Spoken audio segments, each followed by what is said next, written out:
Hello students, welcome to Pradis Institute of Education. Let us start our social studies class. I, your Rajpriya teacher, is here to teach you the subject. So, this is the class. आज की video जो है वो हम शुरू कर रहे हैं टारगेट करते हुए टर्म 2 के हिस्ट्री के सिलेबस को। तो हिस्ट्री के टर्म 2 के सिलेबस में क्या आने वाला है और हमें कौन से चैप्टर्स को टारगेट करना है, सबसे पहले ये देखते हैं। तो आपका जो हिस्ट्री का सब्जेक्ट है यानी सोशल स्टडीज़ में जो हिस्ट्री पार्ट है उसमें टोटल 5 चैप्टर्स है। अब इन 5 चैप्टर्स में से जैसा कि आपको पता है कि rise of nationalism in Europe, ये चैप्टर ऑलरेडी आपके टर्म 1 एग्जामिनेशंस में आ चुका है। टर्म 1 एग्जामिनेशन में जब आपने इस चैप्टर को ऑलरेडी कवर कर लिया है, वो भी ऑब्जेक्टिव फॉर्म्स ऑफ क्वेश्चंस के फॉर्मेट में, जिसमें कि आपको कम्प्लीटली ऑब्जेक्टिव क्वेश्चंस आए थे।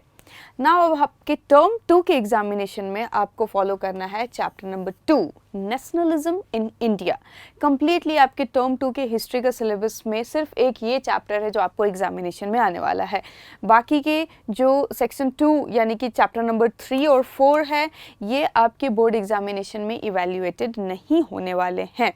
इवन चैप्टर नंबर 5 जो सेक्शन 3 का पोर्शन है, ये भी आपके बोर्ड एग्जामिनेशन में इवैल्यूएटेड नहीं होने वाला है। ठीक है, तो आपको सिर्फ और सिर्फ एक चैप्टर टारगेट करना है, वो है chapter number 2, nationalism in India.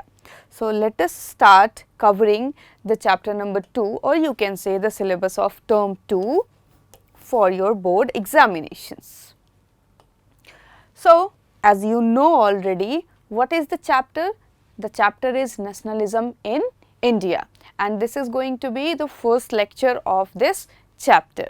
Now we must understand, अब हमें ज़रूर पता होना चाहिए कि आखिरकार हम ये चैप्टर पढ़ क्यों रहे हैं। अपार्ट फ्रॉम मार्क्स स्कोर करने के लिए, मार्क्स को गेन करने के लिए, उसे पाने के लिए, उसके अलावा भी हर चैप्टर को स्टडी करने का एक मोटो होता है। तो इस चैप्टर को पढ़ने के पीछे, इसे स्टडी करने के पीछे का क्या मोटो है, ये हमें ज़रूर पता होना चाहिए। सो पहला पॉइंट यहाँ पे मेंशन किया गया है कि हम इस चैप्टर को स्टडी करने वाले हैं ताकि हम इंडियन जो नेशनलिज्म की जर्नी रही, इंडिया में जो नेशनलिज्म क्रिएट हुआ, उसका जो स्पेशल कैरेक्टरिस्टिक है उसको रिकॉग्नाइज कर सके, और वो भी केस स्टडी के जरिए। केस स्टडी दो वास्ट, यू कैन से बहुत बड़े लार्ज स्केल पे हुए 2 रिवॉल्यूशंस को स्टडी करके हम इस नेशनलिज्म जो है इंडिया का, उसके बारे में स्टडी करने वाले हैं। वो 2 जो रिवॉल्यूशंस है वो है non cooperation and civil disobedience movement. ठीक है, इन 2 मूवमेंट्स की केस स्टडी के जरिए हम इंडिया के नेशनलिज्म के कैरेक्टरिस्टिक्स को समझने की कोशिश करेंगे। एंड हम ये भी कोशिश करेंगे कि इंडिया का जो डाइवर्स सोशल मूवमेंट रहा, इंडिया में जो सोशल मूवमेंट हुआ अलग अलग तरीके का, उसके बारे में हम और डिटेल से और अच्छे तरीके से जान सके, समझ सके और उसे एनालाइज कर सके। And then we'll be studying this chapter. हम इस चैप्टर को इसलिए पढ़ रहे हैं ताकि जो भी राइटिंग्स है, जो भी ideas of different political groups के रहे, इंडिविजुअल पीपल के रहे, उनसे फैमिलराइज हो सके। उन कॉन्सेप्ट्स को जो अलग अलग पॉलिटिकल ग्रुप्स रहे, अलग अलग उस टाइम के हम कह सकते हैं इन्फ्लुएंसर्स पीपल, जो बहुत ही ज़्यादा अच्छे तरीके से जाने जाते थे सोसाइटी में, उनके जो आइडियल्स थे, उनके जो कॉन्सेप्ट्स थे, उनको हम समझ सकें। और साथ ही साथ हम ये जो पूरे इंडिया में जो नेशनलिज्म के आइडिया को प्रमोट किया गया, अप्रिसिएट किया गया, जिस तरीके से पूरे इंडिया में नेशनलिज्म को प्रोपगेट किया गया, हम कह सकते हैं जिसका प्रचार प्रसार हुआ, उस चीज़ को हम अप्रिसिएट कर सके आफ्टर स्टडिंग दिस चैप्टर। तो आपको समझ में आया, इस चैप्टर को हम 4 मेन चीज़ों को समझने, जानने, फैमिलराइज होने के लिए, उसको अप्रिसिएट करने के लिए स्टडी करने वाले हैं। और एक्चुअल में हम जिस चीज़ को समझने की कोशिश कर रहे हैं वो है नेशनलिज्म, स्पेसिफिकली इंडिया का nationalism. Okay, now let us move ahead and have a look of the topics. आगे बढ़ते हैं और उन टॉपिक्स को देखते हैं जो हम इस चैप्टर में स्टडी करने वाले हैं। तो इस चैप्टर में हम पढ़ने वाले हैं सबसे पहले emergence of nationalism in India. India में नेशनलिज्म का इमरजेंस कैसे हुआ। आपको याद होगा जो पिछला चैप्टर्स हमने देखा उसमें हमने देखा यूरोप में नेशनलिज्म का राइज जो हुआ था, rise of nationalism in Europe. तो यूरोप के अलग अलग पार्ट्स में, अलग अलग किंगडम्स में, टेरिटरीज में नेशनलिज्म कैसे क्रिएट हुआ, कैसे स्प्रेड हुआ और कैसे लोगों ने उसे अडॉप्ट किया, इन सबको तो हमने समझ लिया ना। इस चैप्टर में हम उसी कॉन्सेप्ट को समझने वाले हैं, लेकिन इंडिया में कैसे हुआ। Okay, then we'll be focusing on the first world war, Khilafat and non cooperation movement. ठीक है, इन 3 अलग अलग चीज़ों को हम स्टडी करेंगे और इसमें हम एक्चुअली समझने की कोशिश करेंगे कि सत्याग्रह का आइडिया क्या था, कहाँ से आया था, किसने दिया था, लोगों ने उसे कैसे फॉलो किया, रॉल्ट एक्ट क्या था एंड नॉन कोऑपरेशन को क्यों अडॉप्ट किया गया। ठीक है, this will be the topics. After that हम डिस्कस करेंगे कि जो डिफरिंग स्ट्रैंड्स थे मूवमेंट में ही, मतलब एक मूवमेंट जो चल रहा था नेशनलिज्म का या फ्रीडम का जो स्ट्रगल हमारे कंट्री में चल रहा था, उस स्ट्रगल में भी अलग अलग लोगों का, अलग अलग इंडिविजुअल्स का अलग अलग ओपिनियन था, अलग अलग एक्सपीरियंस था और उनका जो फ्रीडम का टारगेट अचीव करने का जो तरीका था वो भी बिल्कुल ही अलग अलग था। तो हम उसके बारे में समझेंगे 3 अलग अलग टॉपिक्स के जरिए। जैसे कि सबसे पहले हम देखेंगे movement in the towns, towns में कैसे मूवमेंट हो रहा था, कंट्री साइड में कैसे हो रहा था, और जो प्लांटेशन वर्कर्स थे, प्लांटेशन एक्टिविटी जो हो रही थी उस टाइम पे न्यू शुरू हुई थी, उसमें किस तरीके से स्वराज या नेशनलिज्म की एंट्री हुई और लोगों ने उसे कैसे अडॉप्ट किया। उसके बाद हम देखेंगे कि सिविल डिसओबीडियंस मूवमेंट क्या था और इसके बारे में क्या क्या इंसिडेंट हुए, किस तरीके से इसने टेक प्लेस किया, क्यों इसे हम इम्पॉर्टेंट समझते हैं, इसका क्या इम्पैक्ट रहा और किस तरीके से गांधी जी ने सॉल्ट मार्च किया था, सिविल डिसओबीडियंस मूवमेंट को आगे बढ़ाया था और कैसे इस मूवमेंट में लोगों ने पार्टिसिपेट किया था, उन्होंने इस मूवमेंट को किस नज़रिए से देखा था।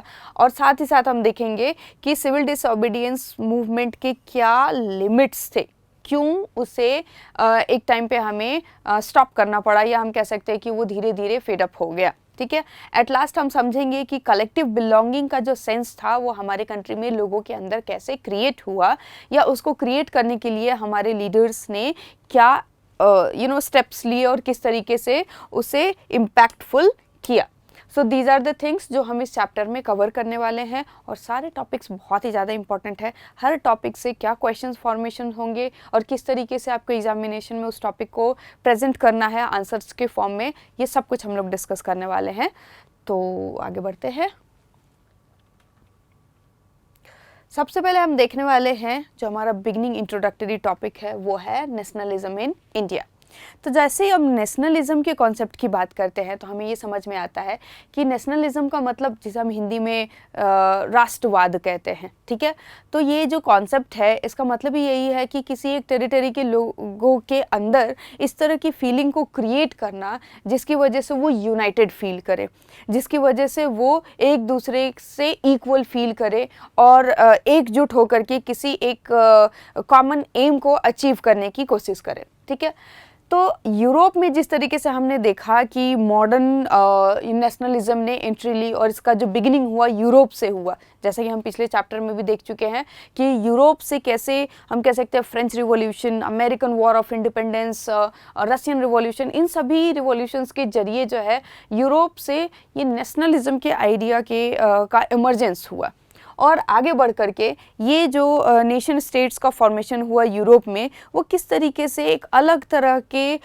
गवर्नेंस के सिस्टम को जन्म देता है, किस तरीके से लोगों को गवर्नेंस से फैमिलियराइज करता है, किस तरह के गवर्नेंस से रिपब्लिक गवर्नेंस, डेमोक्रेटिक गवर्नेंस, जिसमें कि कॉमन पीपल को इम्पोर्टेंस दिया जाने लगा रादर देन एरिस्टोक्रेटिक पीपल।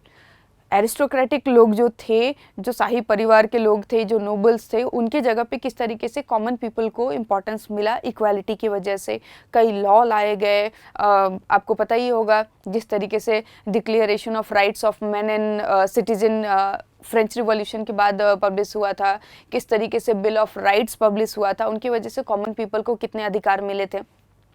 तो ठीक उसी तरीके से जैसे नेशनलिज्म यूरोप में इमर्ज हुआ और धीरे धीरे पूरे यूरोप में स्प्रेड आउट हुआ, पूरे यूरोप में फैल गया, तो इंडिया में किस तरीके से हुआ हमें एक्चुअली में ये देखना है।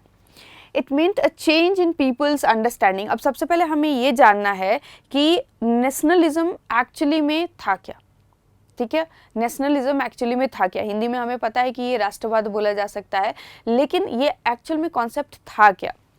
तो नेशनलिज्म का मतलब ये था कि लोगों के अंडरस्टैंडिंग में चेंज आना, लोगों के अंडरस्टैंडिंग में चेंज आया कि वो कौन है, वो क्या है, उनकी क्या इम्पोर्टेंस है, उनका सोसाइटी में क्या रोल है। वो अपने इंडिविजुअल, अपनी आइडेंटिटी को लेकर के बहुत ही ज़्यादा स्पेसिफिक होने लगे। उनको ये समझ में आने लगा कि हम सिर्फ कॉमन पीपल नहीं है, हम सिर्फ पेजेंट्स नहीं है, हम सिर्फ आर्टिजन्स नहीं है, हम सिर्फ किसान नहीं है, हम सिर्फ काम करने वाले लेबर नहीं है, हम भी ह्यूमंस है, हमारा भी इम्पोर्टेंस है, हमारी भी आइडेंटिटी मायने रखती है। ओके, और इस तरीके से उनके अंदर एक सेंस ऑफ बिलोंगिंग क्रिएट हुआ, उनके अंदर एक सेंस ऑफ बिलोंगिंग क्रिएट हुआ, और जिसकी वजह से उन्होंने नेशन स्टेट के क्रिएशन में अपना रोल प्ले किया। न्यू सिंबल्स को अडॉप्ट किया गया, न्यू आइकन्स को अडॉप्ट किए गए, new songs, new national anthem, मतलब इस तरीके से नए नए इंस्ट्रूमेंट्स को क्रिएट किया गया, या हम कह सकते हैं अडॉप्ट किया गया, ताकि वो आपस में एक न्यू लिंक क्रिएट कर सके, आपस में एक ऐसा जुड़ाव क्रिएट कर सके जिसके जरिए वो अपने न सिर्फ टेरिटोरियल बाउंड्रीज को रीडिफाइन करे, बल्कि एज अ कम्युनिटी अपने लिए एक बाउंड्री क्रिएट कर सके, ठीक है, अपनी कम्युनिटी का एक न्यू बाउंड्री डिफाइन कर सके।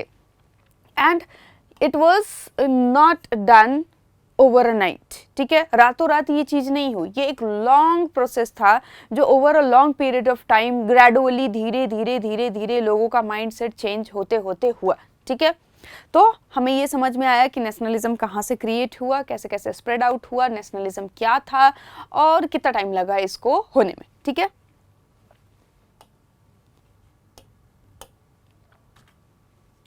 अब क्वेश्चन ये अराइज होता है कि how did this consciousness emerge in India.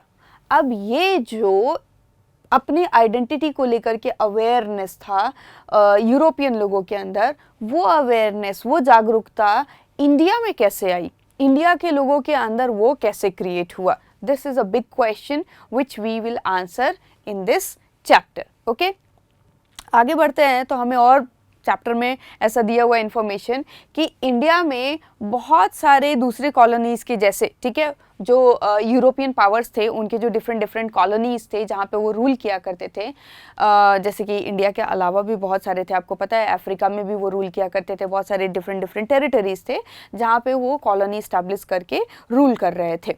तो जैसे कि दूसरे कॉलोनीज़ में हो रहा था, बिल्कुल वैसे ही इंडिया में भी मॉडर्न नेशनलिज्म का क्रिएशन हुआ। मॉडर्न नेशनलिज्म जिसमें कि न सिर्फ अपनी कम्युनिटी, अपनी टेरिटरी, बल्कि एक नेशन वाइज लोगों में यूनिटी क्रिएट हुई और लोगों को ये समझ में आया कि इंडिपेंडेंस क्यों ज़रूरी है, फ्रीडम क्यों ज़रूरी है, और किस तरीके से वो एक दूसरे से कनेक्टेड फील करने लगे, ठीक है।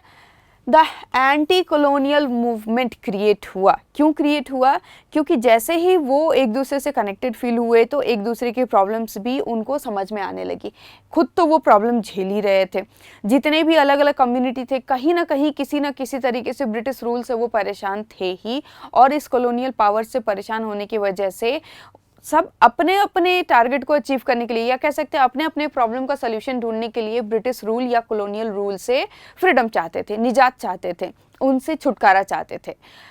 एम भले ही उनका सेम था, प्रॉब्लम्स अलग अलग थे, लेकिन क्योंकि टारगेट सेम था, क्योंकि हम कह सकते हैं प्रॉब्लम सेम था, क्योंकि उनका जो एनिमी था वो सेम था, उसके वजह से वो एक दूसरे से कनेक्टेड फील करने लगे। उसकी वजह से उन्हें ये समझ में आया कि किस तरीके से वो सब एक ही प्रॉब्लम को टारगेट कर रहे हैं। वो कहते हैं ना कि दुश्मन का दुश्मन दोस्त होता है, तो ये जो कॉलोनियल रूल था ये यहाँ के हर कम्युनिटी के, हर तबके के लोगों का दुश्मन था, और इन सभी को ये समझ में आया कि इन सब का एनिमी कॉमन है, इसीलिए ये सारे यूनाइटेड फील होने लगे, यूनाइटेड होने लगे, एक दूसरे के साथ कनेक्टेड फील करने लगे। People began discovering their unity in the process of their struggle with colonialism. Colonialism के साथ में उनका जो स्ट्रगल चल रहा था, उस स्ट्रगल के वजह से वो एक दूसरे से कनेक्टेड फील करने लगे, यूनाइटेड होने लगे। It was very easy to understand situation. बहुत आसानी से हम इस सिचुएशन को समझ सकते हैं कि अगर हमारा प्रॉब्लम एक ही है जिसका हम सॉल्यूशन ढूंढ रहे हैं, भले ही वो हमें अलग अलग तरीके से परेशान कर रहा हो, लेकिन अगर प्रॉब्लम सेम है तो हम ऑटोमेटिकली सब मिल करके उस प्रॉब्लम को सॉल्व करने की कोशिश करेंगे या उसे ख़त्म करने की कोशिश करेंगे। सेम चीज़ यहाँ भी हो रहा था। The sense of being oppressed, यहाँ के लोगों के अंदर शोषित होने का, ऑप्रेस्ड होने का कॉलोनियलिज्म की वजह से जो एक सेंस क्रिएट हो रहा था, वो उन्हें यूनाइटेड होने का एक प्लेटफॉर्म दे रहा था, और जिसकी वजह से उनके अंदर एक शेयर्ड बॉन्ड क्रिएट हुआ, एक ऐसा बॉन्ड क्रिएट हुआ जो भले ही वो डिफरेंट ग्रुप्स के थे, डिफरेंट अलग अलग कम्युनिटी से बिलोंग करते थे, फिर भी उन्हें एक जैसा फील करवा रहा था। Different class and group had different perspective of colonialism. ये जो ब्रिटिश रूल था, ये जो कॉलोनियल पावर थे, ये जो कॉलोनियल रूल था, इसके खिलाफ यहाँ के अलग अलग लोगों का, अलग अलग ग्रुप्स का अलग अलग पर्सपेक्टिव था। उनका सोच, उनका नज़रिया बिल्कुल ही अलग अलग था। जैसे जैसा वो एक्सपीरियंस करते थे वैसा वैसा वो उनके बारे में सोचते थे। किसी को, जैसे किसान थे तो उनके ऊपर फॉरेस्ट लॉ लगा दिया गया था, उनके ऊपर बहुत अलग अलग तरह के ऐसे लॉ, टैक्सेस लगाए जा रहे थे जिसकी वजह से वो इकोनॉमिकली परेशान थे। जो किंग थे, जो यहाँ के चीफ थे, जो अपने अपने ट्राइबल चीफ्स थे, उनके पावर उनसे छीन ली गई थी, कॉलोनियल रूल के सामने वो बिल्कुल ही कमज़ोर महसूस करते थे, तो वो पॉलिटिकली परेशान हो रहे थे। तो हम देख सकते हैं कि अलग अलग कम्युनिटी, अलग अलग लोग अलग अलग तरीके से इनसे परेशान थे अपने अपने एक्सपीरियंस की वजह से, और इसीलिए उनका जो आइडिया था, उनका जो कॉन्सेप्ट था फ्रीडम को लेकर के, वो बिल्कुल ही अलग अलग था। कोई इकोनॉमिकली फ्रीडम चाहता था, कोई पॉलिटिकली फ्रीडम चाहता था, कोई सोशली फ्रीडम चाहता था। सो देयर कॉन्सेप्ट और their idea about freedom were different, बिल्कुल ही अलग अलग था। अब इसमें आता है कांग्रेस का रोल, ठीक है। कांग्रेस महात्मा गांधी जी की लीडरशिप में इन सारे जो अलग अलग कम्युनिटी के लोग थे या अलग अलग आइडियोलॉजी को फॉलो करने वाले लोग थे, उन सभी को एक साथ लेकर के, यूनाइट करके वो फ्रीडम को अचीव करना चाहते थे, और अपने एक मूवमेंट को सक्सेसफुल कराने के लिए वो चाहते थे कि सभी लोग यूनाइटेड हो जाए। भले ही वो अलग कम्युनिटी से बिलोंग करते हैं, भले ही उनकी प्रॉब्लम अलग है, भले ही उनका फ्रीडम को लेकर के सोच अलग है, लेकिन वो यूनाइटेड होंगे तभी जा कर के इस प्रॉब्लम को सॉल्व किया जा सकता है। But there is a big but, that ये जो यूनिटी थी वो बिना कन्फ्लिक्ट के क्रिएट नहीं हो सकती थी। It is very easy to understand, again I am saying, बहुत आसान है समझना कि अलग अलग कम्युनिटी का अगर तरीका अलग अलग है किसी टारगेट को अचीव करने का, तो उनको यूनाइट करना बहुत ही डिफ़िकल्ट काम है। यूनाइट होने के बावजूद भी या यूनाइट होने के प्रोसेस में उनके बीच में कन्फ्लिक्ट ना हो, ऐसा बिल्कुल भी पॉसिबल नहीं है। Same thing was happening here also. Congress एक जो पॉलिटिकल ग्रुप उन्होंने बनाया था, पॉलिटिकल पार्टी जो बनाई थी, वो गांधी जी की लीडरशिप में इन प्रॉब्लम्स का, कॉलोनियल रूल का सॉल्यूशन चाहती थी, और जिसमें सभी ग्रुप्स का, सभी इंडिविजुअल्स का यूनाइट होना बहुत ज़रूरी था। और ये यूनिटी बहुत आसानी से तो मिलने वाली थी नहीं, बहुत सारे कन्फ्लिक्ट हुए और जिसकी वजह से अलग अलग इंसिडेंट्स हुए। So we will discuss about them also. Now अब यहाँ से शुरू होती है हमारी स्टोरी, और वो स्टोरी शुरू होती है 1920s के बाद से। क्यों 1920s के बाद से? क्योंकि इसके पहले के क्लासेस में आप हिस्ट्री के सब्जेक्ट में ऑलरेडी 1920s तक का हिस्ट्री पढ़ चुके हैं, जिसमें आपने देखा होगा कि किस तरीके से फ्रीडम स्ट्रगल धीरे धीरे इंडिया के हर हिस्से में लोगों के अंदर घर बनाने लगा था और लोग कैसे इसे सपोर्ट करने लगे थे। तो हम यहाँ से आगे देखने वाले हैं इस चैप्टर में कैसे कांग्रेस ने एक नेशनल मूवमेंट को डेवलप किया, किस तरीके से डिफरेंट सोशल ग्रुप्स जो थे ये इस मूवमेंट में पार्टिसिपेट करने लगे, उन्होंने कैसे इस मूवमेंट में पार्टिसिपेट किया, and how nationalism captured the imagination of people, कैसे नेशनलिज्म, राष्ट्रवाद कॉमन लोगों का जो इमेजिनेशन था उसमें अपनी जगह बनाने में सक्सेसफुल हुआ। ये इन सारे क्वेश्चंस का आंसर हमें इन चैप्टर में मिलेगा। तो अल्टीमेटली अब जो हम इंसिडेंट्स स्टडी करने वाले हैं उनमें हमें इन क्वेश्चंस का आंसर मिलेगा, और वो सारे इंसिडेंट्स होंगे इस टाइम के बाद का। इससे पहले का एक इंसिडेंट हमें पता चलेगा जो कि हम कहेंगे कि 1915 में गांधी जी रिटर्न आए थे अफ्रीका से। तो आप ये मत बोलना कि मैम ये तो इससे पहले हुआ था, अब आप ये क्यों पढ़ा रहे हो। ये इंसिडेंट है, यहाँ से हमें स्टोरी का प्लेटफॉर्म मिलेगा। ठीक है, तो हम आगे बढ़ते हैं इन क्वेश्चंस का आंसर ढूंढने के लिए, बट वो आंसर्स ढूंढेंगे हम नेक्स्ट लेक्चर में। इस लेक्चर में इतना ही, हम ये लेक्चर ख़त्म करेंगे इस इमेज के साथ में। अब ये इमेज क्या है, क्या लग रहा है इस इमेज को देख करके? तो इस इमेज में हम देख रहे हैं कि एक मास प्रोसेशन हो रहा है। प्रोसेशन का मतलब बारात भी होता है, ठीक है। तो कोई ये मत उठ करके कहना कि मैम ये बारात जैसा तो लग नहीं रहा है। तो ये एक तरह का रैली था, ठीक है, ये मास प्रोसेशन था। और उस टाइम पे ये बहुत ही कॉमन चीज़ हो गई थी। जब भी स्ट्रगल की बात होती थी, जब भी किसी तरह के चीज़ को अपोज करने की बात होती थी, तो लोग इस तरीके से सड़कों पे निकल करके आ जाते थे और इस तरीके से अपना विरोध प्रदर्शन करते थे। ठीक है, मास प्रोसेशन यानी कि लार्ज अमाउंट में लोग एक जगह जमा होकर के प्रदर्शन करते थे। Okay, now in the next lecture we will start from these topics, first world war, Khilafat and non cooperation, जिसमें हम ये सारी चीज़ें देखेंगे। So these are the things जो कि हम नेक्स्ट लेक्चर में टारगेट करेंगे। इस लेक्चर के लिए इतना ही। आई होप आपको सब कुछ बहुत अच्छे से क्लियरली समझ में आया होगा, एंड नेक्स्ट लेक्चर्स में भी हम बाकी के टॉपिक्स को अच्छे से समझेंगे। With this hope we are going to end this lecture. Thank you and keep learning.